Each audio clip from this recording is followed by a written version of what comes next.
Hello, fiber friends. It's Marianne from Yarnwork Studio, and today I have my first finished skeins from Tour de Fleece 2025. So we're going to step through them one by one. If you want to see more info about how they started and how they were going in progress, you can go back to my first two videos, my prep video for Tour de Fleece and my day one video. We are now on day 4, I want to say, of Tour de Fleece, maybe day 5. Yep, it's day 5. Here we go. So what I've done, these were from Melly Knits Guts too. She's got a fiber subscription called Sommelier. Guts means I get washed raw wool, and which I get to process myself. So I get to pick it open. I get to card it up or do whatever prep I want. And that's what I did in my day one video. So you can see that process there. And now I have spun it and washed it and set it and everything. And this is the final result. Although I just realized I have them in a different order. I wanted to do them in the order I spun them. So I'm going to quickly flip those over. There we go.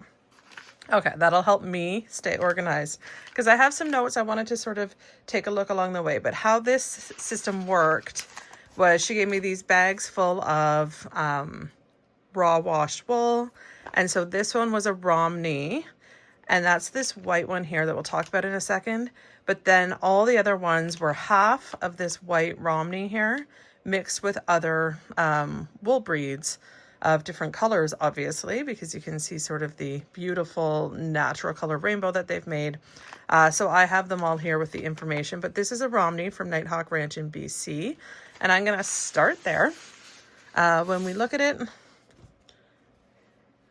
so this one, just kind of took some notes as I spun. I spun them all on my Canadian production wheel, which is a big Saxony style wheel that's beautiful for long draw. I did do them all long draw, so they are woolen spun singles, and then I plied them on my castle style wheel. Did them all as a 2-ply, and I spun them all the exact same. I let them kind of determine the thickness. I wasn't going for a certain consistency or certain thickness, so I just sort of went with the flow on this.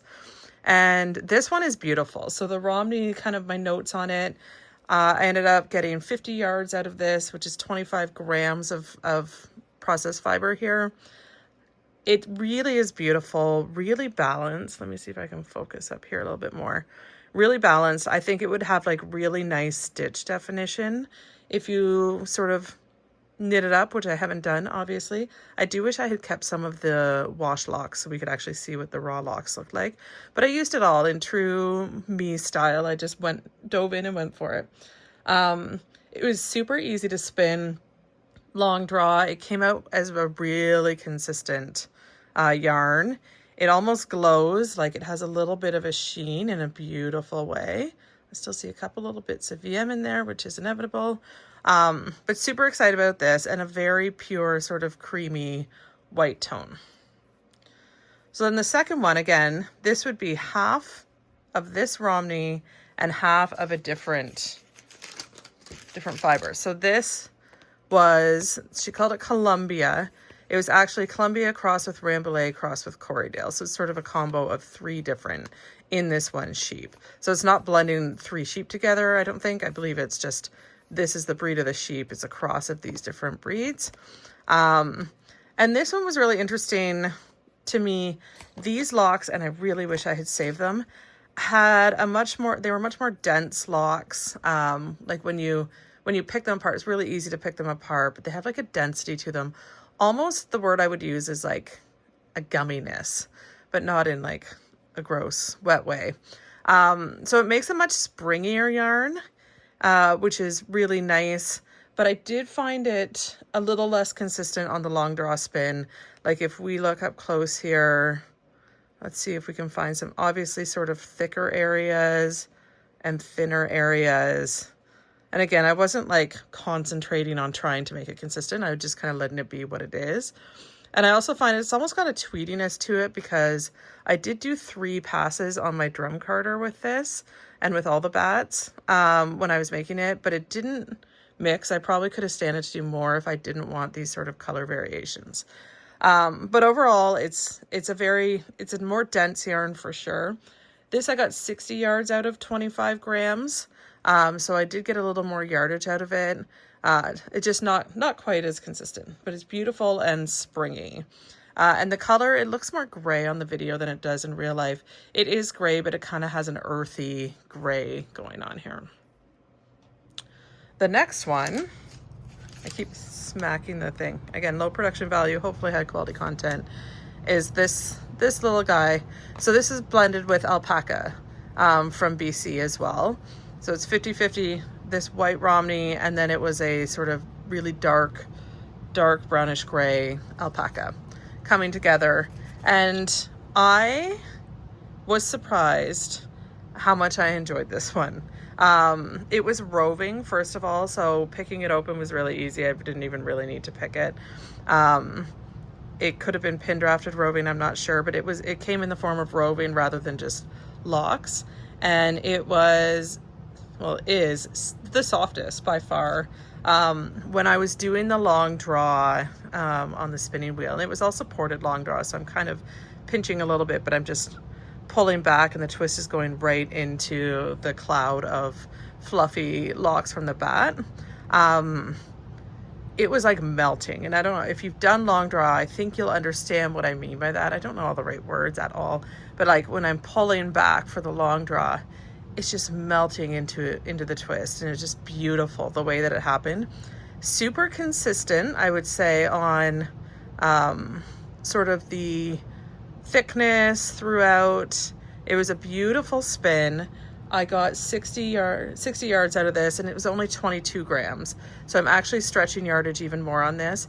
It's super soft. You can tell it will have more drape, and probably, I would say, knit up a little bit thinner than some of, like this one was more dense, remember? This is just beautiful, very balanced, I would say, and a very easy spin. And I would say I enjoyed this spin the most out of all of these skeins. Okay, then the fourth one, let me get the next bag. This was Merino from a ranch in Oregon, and it was a beautiful brown color. I love the color of this one the most because I kind of have an aversion to gray. I'm much more drawn into sort of neutrals and whatnot, but I really enjoyed this spin the least, I would say, out of all of them, which they're all great and it's all beautiful. Remember, it would be half of this Romney and then half Merino of this sort of brown color. The reason I didn't love it, so picking it was really easy to do, but there were a lot of little short bits because it's a really fine fiber, definitely the most fine out of all of them. It had some shortcuts or like little neps and stuff, and you can see that I was pulling out as many as I could as I went, but we can see these little sort of spots where there's just like little neps, and there was some inconsistency. There's a good example of a nep. Can we get it kind of in there?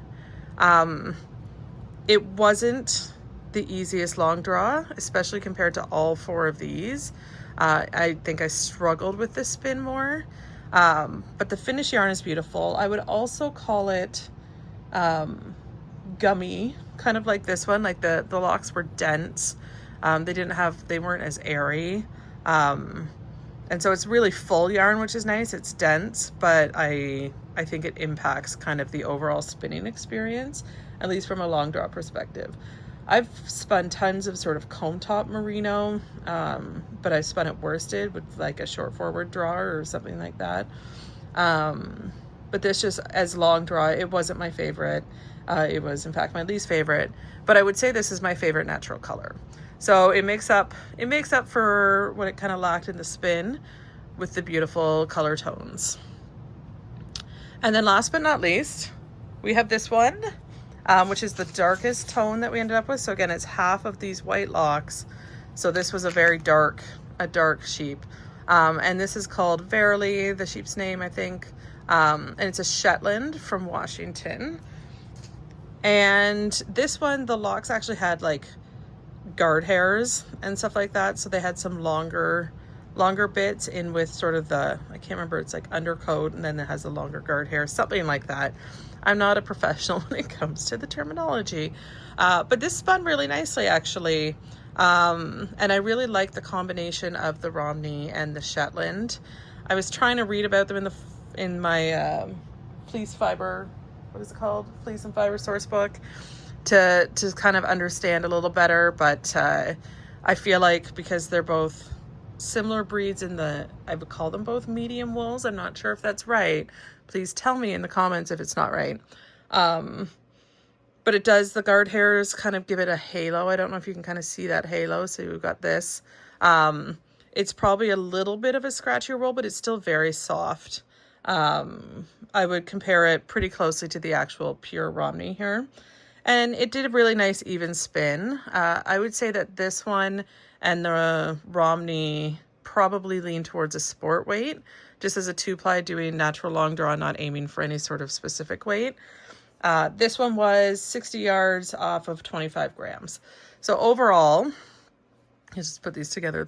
Overall, I'm super happy with this. I haven't worked with raw wool in a little while. I've been doing mostly dyed tops. So really excited to get this project done. And it was a great first spin, and I'm going to see if I can find the right thing to actually knit up using all of these, because I really want to see how they knit up, but I'll probably save that for after Tour de Fleece. I'm going to focus on the spinning and fiber prep goals that I have. But overall, it's around 280 yards out of this, and it was around 120 grams total for people who like the specs, which I know I do. I am doing Stash Dashers this year, so that's my primary team. And I also joined my local yarn shop, The Flying Squirrel. They're doing the Flying Squirrels team, so I'll be putting this in. They have like the cutest setup. If you go to their Instagram, I'll try to remember to tag them in this as well. They have like the cutest setup of a squirrel on a bicycle, and they're tracking how many I want to say kilometers, I don't remember exactly, we're spinning as a group, and it's so cute. So cute. Okay. So that's that. I wanted to show a couple other things because I have been doing other things as we go. I mentioned this in my day one video. I've got some here to show you. So I did wash the pound of raw locks. I scoured and washed them, and this is the outcome of it. So you would have seen what they look like kind of roughly. It needs to be picked, of course, and carded up, but I took a video of the process start to finish. And again, I'm not a scourer, and the only thing that I'll say coming out of it, I'm really excited to process these and make them into bats and see how it spins up. This is a Romney Rambouillet cross from Lickety Spit Fiber Farm. And I want to see what it's like in a bat. I want to see what it's like spun. I want to decide if I want to add some color to it or something. But this was my main goal, was to actually process raw fleece all the way through and spin it. So I'm making good progress on that. I did not, and this is like so terrible, but it's a great part of the learning experience. I did not enjoy this scouring process at all. And I know from talking to some other people that I picked a fleece that had really, really dirty tips, and it was really, really greasy. So I ended up doing 5 rounds of scouring before I started rinsing. It took a long time. It felt really labor intensive in a way that I don't feel was probably worth it for me personally. I know lots of people love doing it. Maybe it's the wrong fleece. Maybe it's something else, but I will have a video coming soon once I do a little bit of processing on it that will show the entire process all the way through from raw all the way to a bat, and maybe even have some of it spun up. But I will have that because I took a bunch of clips along the way, but I just don't think I'm a person who's going to like doing this. That's all I'm saying. And last but not least, I have to show you this. Ooh, you can see the VM coming off of those locks. So from Bramble Ridge and Team Stash Dashers, which if you don't know, Melly Knits hosts Team Stash Dashers every year. There's like almost 500 people in it this year, which is amazing. But every year it has a little teeny tiny, I wish I had I don't think I have it here, the stickers. I have them somewhere. Of Dashel, which is the little teeny tiny sheep mascot of Team Stash Dashers. And the artwork is done by Merino from Batty Fibers, and it's so cute. And then every year, Megan from Bramble Ridge makes a colorway to match this year's Dashel mascot. And look at this color. When I opened this, I was like, oh. So this is one of two. She made two different sort of variations of it. And if you go to Melly Knits page, you'll be able to see the Dashel little sheep guy. It's a three-eyed sheep. So cute. The one that I got Cormo because that is my favorite fiber to spin from top these days. And I got Seaside Dashel. So she had Seaside Dashel and I want to say Tropical Dashel. But I just loved the richness and brightness of these colors. And I got a couple braids of it. I think I got 3 braids of it. So I might have to change some of my plans because I kind of want to spin this up ASAP. So we'll see. We'll see how the plans change. You know, when I put in my planning video, it's never set in stone. That was just sort of, here's what I think right now.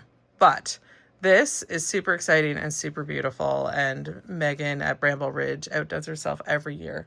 Last year's Dashel color I ended up spinning for TdF Fleece as well in one of my in my big combo spin, and I'm obsessed with that. I still have one braid of that. So lots of excitement going on here, at least on my end. Having lots of fun in my Stash Dashers group chat, seeing what everyone's spinning. It's so inspiring. But looking forward to see what the rest of the tour does for us. So hopefully I'll do another check-in video in a couple days when I have more stuff done. Work has really been getting in the way of my crafting, and I'm a little resentful of it, honestly, this week. But it's okay because it pays for the hobby. So that's it. Hope you all are having a great Tour de Fleece. Thanks for following along, and we'll see you soon.